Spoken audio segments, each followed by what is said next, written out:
Hi everybody, this is Gregory Milne from Living Myth Media, and I'm joined by Fairlith Harvey from Geekenders. How are you doing today? I am very well. I'm very tired. So, lots happening this year, but we'll start from the beginning. So, where did the idea for Geekenders as a company start? Well, I was just telling you, I got a theater degree, and that was sitting there, hanging out, while I worked in retail, and I started working eventually for Virgin Radio, and doing promotional stuff for them. And in a weird, crazy way, suddenly then I was doing promotional stuff for local conventions, and then I was planning parties for local conventions, and then those were the really successful part of some of those local conventions. And I realized that there was this niche where all of the awkward people like me, not like you, but like me, needed a place that they could go to socialize. Because conventions, you go, you wait in lines, you're running around. It's not the best place to make new friends. Like, you can make new friends. I'm not saying it's... The odd room party, but... Yeah, room parties. I'm too nervous even to go in there. I'm sweating now, too. But people need a place where they can go and do normal people stuff, where we can dance, and where we can watch Burlesque, or we can enjoy comedy, or any of those other shows that a lot of us are too shy to go to. It's a weird community in that we are a community, and we all know each other, but we rarely see each other because we're always hiding from each other. And that's where the first geek events I put on were born from. And then Geekenders just sort of developed because I wanted an event that was more community-based, that sort of focused more on a huge group of people rather than glorifying a couple of hosts and one producer. I thought Geekenders could be a lot bigger, and it is. There's 8 core troupe members. We think of ourselves sort of as a theater troupe. So there's 8 core troupe members, 4 board members that produce and build props and decide on themes. And then there's about 20 people in any given burlesque spectacular that we put on. So and then, Radioactive Nerd runs costume contests, and the League of Man Children has done stuff for us, and it's just this giant thing now. And so, you've gone from doing sort of club shows, things like that. You just recently branched out to the Rio Theater with Star Wars Nude Hope, which was huge. I know. We did talk to Brian Milne, who might be related to me, on our live show earlier, because he was part of the cast, and he was pretty blown away by the success of it all, and it's gotten bigger since we talked to him. So want to kind of go into some detail about that? Well, we were all blown away by it. We originally only got 2 show dates, and I booked them 6 months ago, and I guess 8 months ago now. I didn't know if people would come. I didn't know if it would be a big deal, but I wanted to do a musical, and not enough people can sing. Brian can actually sing really well, I found out 2 days ago. Brian can sing, Steven, who's our Han Solo, can sing, but most of us can. I didn't want to take on more than I could chew, so I thought, what can I do that's like a musical? And what we did was a play version of Star Wars that had, like, burlettas and dance instead of just singing, and we used pop music, sort of pantomime style, and put it all together and had this big Star Wars parody. It was very loving. Like, it wasn't like Star Wars is bad. It was like, we love Star Wars so much, let's make jokes about it. And yeah, it just sort of blew up. We had articles in the Huffington Post and Yahoo Movies, in all sorts of local blog sites, in the Link magazine, in Plank magazine, in the Georgia Straight Online. And I guess we just really luckily hit on one thing people would really want to see, and people love Star Wars. Like, I really like Star Wars, and I thought people loved Star Wars, but I didn't know they loved it that much. Yeah. Well, I know one thing Brian was saying, and we talked to a couple people at the Rio as well, that they were turning people away by the hundreds over the course of that weekend. We turned about 400 people away by the end of the first 2 shows, which I felt kind of bad about, but also really smug about, because I'm a jerk. Fair enough. So you ended up remounting it, was it once or twice? Twice. 2 shows. We sold both those out in December.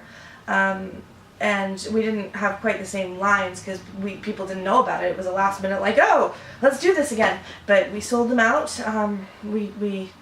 It's insane. I still think about it, and it's insane. I quit my job because now Geekenders is my full-time job because this is insane. So, not only are you doing shows in Vancouver, though, you're also doing weekends elsewhere, aren't you? Yeah, and we did a mini convention up in Barkerville Historic Town, which is the job I just quit. And that was really fun. We had a big party bus that we hosted. It was a 10-hour drive, and everyone came in their pajamas. We had a 10-hour drive up that was comedic and had some allotted nap time and movies, and then we had 3 days, and it wasn't a regular convention. It was everybody had a big schedule of shows and things they could go to as a group that were sort of low-key, and everything was planned for them.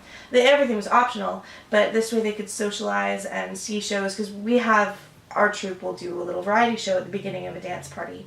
And so we had Dr. Horrible and Captain Hammer come back, and we had Kato and the Green Hornet, and we had GLaDOS and Wheatley and Cave Johnson, like all these people, all these host duos and trios that people had already liked a lot, we brought back for the convention. And we had gold panning and horse and stagecoach rides and all sorts of things that people wouldn't otherwise be able to access down here. So kind of mix the vintage stuff with the nerd stuff. Yeah, there's a lot of steampunk photo shoots going on. I would imagine. Yeah. So coming into 2014, then you've got 2 big shows coming up already, and you're doing regular shows now at the Rio. Yes, I understand. We are. They asked us to come back and do either monthly or bi-monthly shows, and I don't think that the city can support monthly shows of that giantness, and also we couldn't. I mean, Star Wars took 6 months of planning, but we've got it down to an art now, so we think we can do our next one in 2 months. We're working very hard.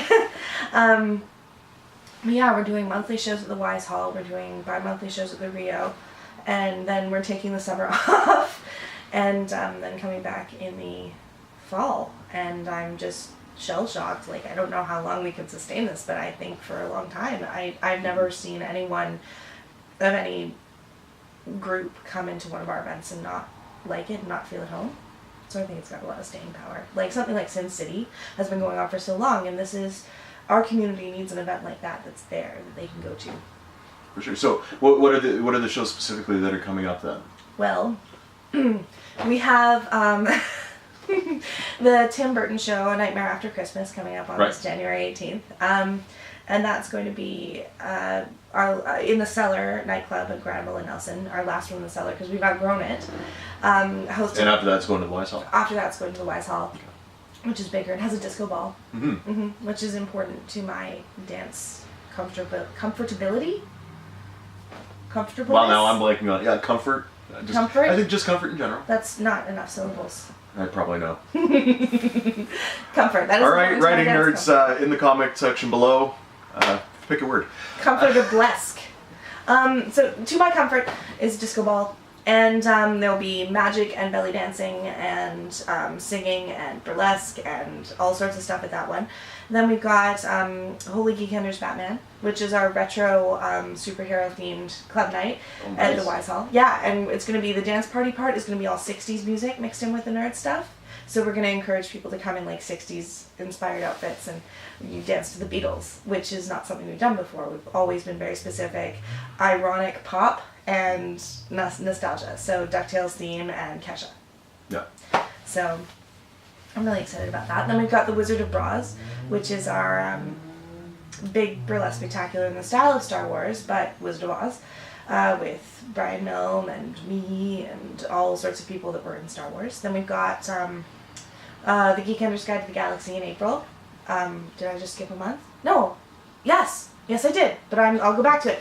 Geekenders Guide to the Galaxy, which is going to be hosted by Max Quartleplein and Zaphod Bubelrocks and the Hitchhiker's Girl Guide to the Galaxy.